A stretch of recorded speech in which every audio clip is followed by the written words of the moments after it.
Hello नमस्कार दोस्तों, मैं करा रहा हूँ आपको आरआरबी एनटीपीसी अंडर ग्रेजुएट में आए हुए कुछ सवाल जो शॉर्ट ट्रिक से सारे सोल्व कराऊंगा। क्वेश्चन नंबर 1 है, एक वस्तु को 15% छूट देने के बाद 1190 रुपये में बेचा गया। यदि 12.5% छूट दी जाती तो उसे कितने में बेचना चाहिए था। 1190 रुपये में बेचा गया 15% छूट के हिसाब से, यानी उसको 85% उसका मूल्य है, तो वो 1190 के बराबर है। तो हम इसके हिसाब से हम निकालेंगे प्रतिशत, इधर 85 को इधर भेज देंगे, तो 1190 में 100 का गुणा करके हम 85 से भाग लगा लेते हैं। 17 से काटा 5 आया, 17 को काटा 70 आया, 5 इससे कट जाएगा 20 आ जाएगा, 7 दूनी 1400, यानी उसकी कीमत है वो 1400 रुपये है। अब 12.5% की छूट देनी है, यानी 1/8 की छूट। 12.5% को हम 1/8 लिखते हैं, यानी किसी का मूल्य 8 रुपये है और वो 1 रुपये कम में बेचना है, यानी वो बेचनी है हमें 7 रुपये में, 8 रुपये के पीछे। हम इसको हम काटा छांटी कर लेंगे, 8 इससे कट सकता है, 4 से काटेंगे 2 आएगा, 4 से काटेंगे 4 × 12, 2, 4 × 5 20, ये आएगा। 2 से इसको काटेंगे तो ये 175 आएगा। 175 को 7 से गुणा कर दो, 7 × 5 = 35, 3 हासिल, 7 × 7 = 49, 3 52, 5 हासिल, 7 × 7 और 5 12। उस वस्तु को 1225 रुपये में बेचना पड़ेगा 12.5% छूट के आधार पे। क्वेश्चन नंबर 2, 4400 की राशि 8% वार्षिक चक्रवृद्धि ब्याज की दर से अर्धवार्षिक चक्र में कितने समय में इतनी बन जाएगी। यानी हमारे पास राशि है वो 4400, मिश्र धन है वो बन जाएगी 4576 रुपये, अर्धवार्षिक है और दर है वो आधी हो जाएगी। हमारे पास दर है वो 4% 6 माही हो जाएगी। इसके आधार पर हम देखते हैं कितना ब्याज मिला कितना नहीं।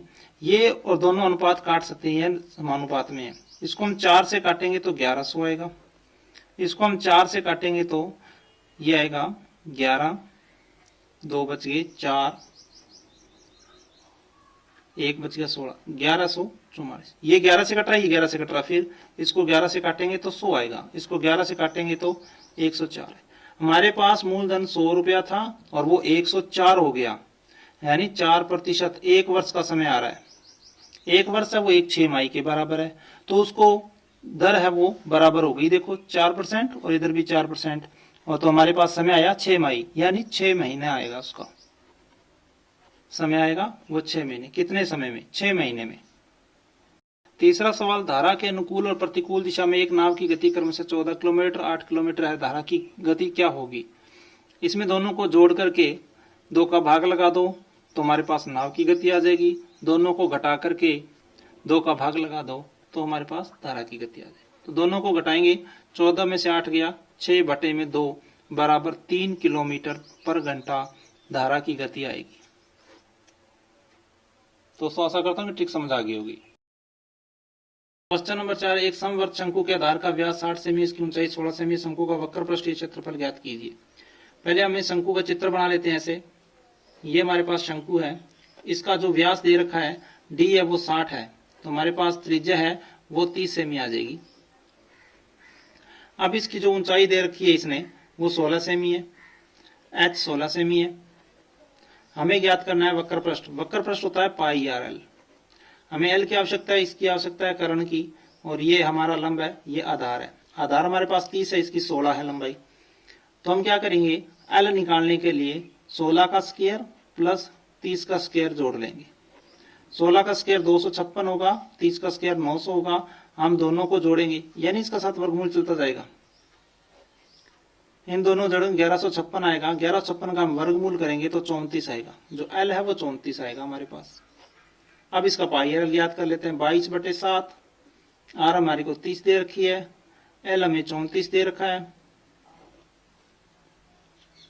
तो ये कटने वाला तो सिस्टम है नहीं। वैसे तो इनका गुणा करेंगे तो हमारे पास आएगा 3 चौके 12, 3 × 9 = 1 10, ये 0 लास्ट में, ये पाई है 1020 पाई उत्तर आएगा इसका, वर्ग सेंटीमीटर। हल करना चाहो तो काटापीटी करनी पड़ेगी आपको। क्वेश्चन नंबर 5, अंडर ग्रेजुएट के हिसाब से यह आसान प्रश्न ही है। x की जगह 3 रखना है, y की जगह 5 रखना है, इनका अनुपात निकाल देना है। x की जगह 3, ये 30 हो जाएगा, प्लस y की जगह 5, ये 15 हो जाएगा। अनुपात x की जगह वही 3 रखना है, 15 हो जाएगा। y की जगह वही 5, 10 हो जाएगा। इनको हम जोड़ेंगे तो 45 हो जाएगा, इनको हम जोड़ेंगे तो 25 हो जाएगा। 5 से काटेंगे तो 9 आएगा, 5 से काटेंगे तो 5 आएगा, 9:5 आएगा। क्वेश्चन नंबर 6, एक वर्ताकार क्षेत्र के चारों ओर एक रास्ता है जिसकी बाहरी परिधि आंतरिक परिधि से 44 मीटर अधिक है। रास्ते की चौड़ाई ज्ञात करो। यानी एक वृत्त, केंद्रीय वृत्त, ये इसकी आंतरिक परिधि होगी, ये इसकी बाह्य परिधि होगी, जो मार्ग बना हुआ है। ये जो R1 R2 मान लीजिए इसको, और इसको R1 मान लीजिए, बड़ी R1 होती है, छोटी R2 मान लीजिए। जो इसकी परिधि इस परिधि से 44 मीटर अधिक है। कहने का मतलब छोटे वाले का तो होगा 2πr1 माइनस बड़े वाले का हो गया 2πr2। यानी ये बड़े वृत्त की परिधि और ये छोटे वृत्त की परिधि, दोनों को मैं घटाऊंगा तो 44 मीटर दे रखा है। दोनों में 2π ये बाहर निकल जाएगा। R1 कितना है दे नहीं रखा, और दूसरा R1 2 का अंतर बराबर में कितना है, ये 44। ये हो जाएगा 2 गुणा 22, 2 गुणा 22 बटे में 7, R1 माइनस R2, यानी ये रास्ते की चौड़ाई है 44। 22 दूना 44 इससे कट जाएगा, R1 माइनस R2, यानी हमारे पास जो रास्ते की चौड़ाई आएगी वो आएगी 7 मीटर, 7 मीटर आएगी।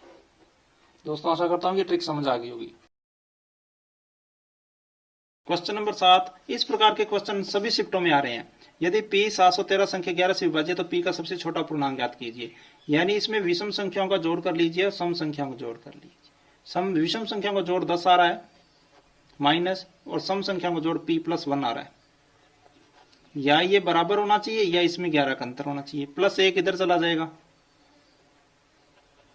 +1 इधर चला जाएगा तो 9 बचेगा। यानी इन दोनों का अंतर 9 आ रहा है। 9 नहीं आना चाहिए, या आना चाहिए 0, या आना चाहिए 11। तो इसको 0 करने के लिए P का मान हमें 9 रखना पड़ेगा। क्वेश्चन नंबर 8, औसत का सवाल। 30 सदस्यों की औसत आयु 13 वर्ष है। पहले 18 सदस्यों की औसत आयु 15 वर्ष है। शेष सदस्यों की औसत आयु ज्ञात कीजिए। पहले इसमें 30 सदस्य हैं कैंडिडेट, उनकी औसत आयु 13 वर्ष है। और पहले 18 जो सदस्य हैं उनकी औसत आयु 15 वर्ष है। शेष बच गए 12, 12 की औसत आयु ज्ञात करनी है।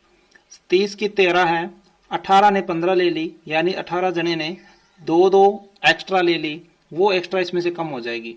18 दूना 36 वर्ष इसमें से कम हो जाएगी। 12 गुना 13 तो था ही, जो 12 बच गए उनकी भी औसत आयु 13 थी, उसमें से 36 वर्ष इन्होंने ले ली तो इसमें से 36 वर्ष कम हो जाएगा। 12 को 13 से गुना करेंगे तो 156 होगा। 156 में अगर हम 36 घटा देंगे तो हमारे पास 120 वर्ष आएगा। नहीं तो हम ऐसे कर सकते हैं, ये 12 व्यक्तियों को 36 के हिसाब से नुकसान झेलना है तो 3 का नुकसान झेलना पड़ेगा, इसलिए 13 में से 3 गए तो 10 वर्ष आएगा औसत। 12 व्यक्तियों का औसत है वो 10 वर्ष आएगा, और इधर 12 का हमारे पास 120 आया तो हम इसका भाग लगाएंगे तो 10 वर्ष ही औसत आ रहा है। ये दोनों ट्रिक्स मैंने आपको बता दी। ये ग्रेजुएट लेवल में भी सवाल इस प्रकार के आए थे। 18 सेंटीमीटर लंबाई और 12 सेंटीमीटर चौड़ाई वाले आयत की अंकित की जा सकने वाली अधिकतम त्रिज्या वाले वृत्त का क्षेत्रफल ज्ञात कीजिए। हमारे पास एक आयत है इस प्रकार का, ये 18 सेंटीमीटर है, ये 12 सेंटीमीटर है। इसके अंदर एक वृत्त बना हुआ है और इसका हमें क्षेत्रफल ज्ञात करना है। इस प्रकार यहां से लेकर के ये वृत्त का व्यास है, व्यास हो गया 12, तो त्रिज्या हो जाएगी इसकी 6 सेमी। क्योंकि इस प्रकार वृत्त नहीं बनेगा, वो बाहर चला जाएगा, कम चौड़ाई का वृत्त बनेगा। तो हमारे पास πr² निकालना है। पाई का मान पाई लिख दो, r 2 बार लिखना है, 36 पाई उत्तर आएगा इसका। तो अगर इसको हल करना है तो 36 गुणा 22/7 इस प्रकार से कर सकते हैं। 2 से इसको गुना किया तो 72 बटे में 7 गुणा 11, 2 का 2, 7 2 9, 7 का 7 बटे में 7। इस प्रकार इसकी भिन्न बना सकते हैं। 7 एकम 7, 7 एकम 7, 2 बच गए, 22 7 21, 1/7 जो भी वर्ग सेंटीमीटर है, तो वर्ग सेंटीमीटर में उत्तर आएगा। ये उत्तर सही है, 36 पाई उत्तर सही है, जो ऑप्शन में होगा वो सही माना जाएगा। अगला 10वां सवाल है, बिंदु डी ई और एफ एक वृत्त की परिधि पर स्थित है जिसका केंद्र ओ है। एक वृत्त बना लीजिए इस प्रकार और इसका केंद्र है वो ओ है। यदि डी ई एफ एक वृत्त की परिधि पर स्थित है, ये परिधि पर स्थित है, तो कोई 2-3 बिंदु ले लीजिए परिधि पर इस प्रकार। डी ई एफ 48 डिग्री है, इसका नाम दे लो डी ई एफ, यानी ई 48 है, ये 48 डिग्री है। तो कौन डी ओ एफ इसका मान निकालना है। वृत्त के केंद्र पर कोई दो कोण परिधि पर बने हुए हैं और परिधि का कोण इस पर बना हुआ है, तो ये कोण इस कोण का दुगना होता है। ये 48 डिग्री है तो ये इसका 96 डिग्री होगा। दोस्तों समझ आ गया होगा ये ट्रिक्स आपको। ये वृत्त की परिधि पर बना हुआ केंद्र से कोण इसका दुगना होता है। 11 नंबर सवाल, 20 भाग बटे में बड़ा ब्रैकेट, यानी बटे के बाद बड़ा ब्रैकेट आया है, तो जहां बड़ा ब्रैकेट है वहां तक बटे में आएगा, तो यहाँ पूरी संख्या ये बटे में आएगी। तो हमारा उत्तर क्या आएगा, 20 बटे ये बड़ा ब्रैकेट, ये मझला ब्रैकेट 2 गुणा 3 माइनस 7 छोटा ब्रैकेट, मझला ब्रैकेट बंद -15 प्लस का 25 बड़ा ब्रैकेट। उत्तर क्या आएगा, ऊपर तो 20 रहेगा, हम 3 में 7 घटाएंगे -4 आएगा, -4 को 2 से गुणा करेंगे तो माइनस के 8 हो जाएंगे, मझले ब्रैकेट में -8 होगा, तो बड़ा ब्रैकेट -8 आ गया, -15 आ गया, प्लस के 25, 15 और जुड़ेंगे 23 बनेगा, माइनस का 25 में घटाएंगे तो प्लस का 2 बचेगा, 20/2 उत्तर आएगा। 20/2 को हम क्या लिख सकते हैं, 10 आंसर। एक राशि साधारण ब्याज पर 4 वर्षों में दुगनी हो जाती है, तो वही राशि 16 गुना कितने वर्षों में होगी। साधारण ब्याज पूछा है तो 4 वर्षों में दुगनी हो रही है, तो 4 वर्ष में वो राशि है दोगुनी हो रही है, तो इसका मतलब 2 गुने में 1 कम हो जाएगा। कोई राशि 100 थी वो 200 हो गई, तो 100 मूल रहेगा, 100 ब्याज रहेगा, यानी 1 गुनी बढ़ी वो। वही राशि 16 गुना कितने वर्षों में होगी, कितने वर्षों में होगी, कितनी राशि 16 गुना, 16 में 1 तो मूल रहेगा, 15 ब्याज होगा, तो 15 गुना बताना है आपको। तो इसमें से हम तिरछा गुना कर लेंगे, x को 1 से किया तो जितना ज्ञात करना है वो, 15 को 4 से गुना किया 60 वर्षों में, इसका उत्तर आएगा 60 वर्षों में। दोस्तों आशा करता हूं कि आपको सवाल सारे समझ आ गए होंगे। ये अंडर ग्रेजुएट में आए हैं 7-8 तारीख को, और इस प्रकार के सवालों के लिए आप चैनल को सब्सक्राइब करके बेल आइकन जरूर प्रेस कर लेना, दोस्तों के साथ शेयर जरूर करना।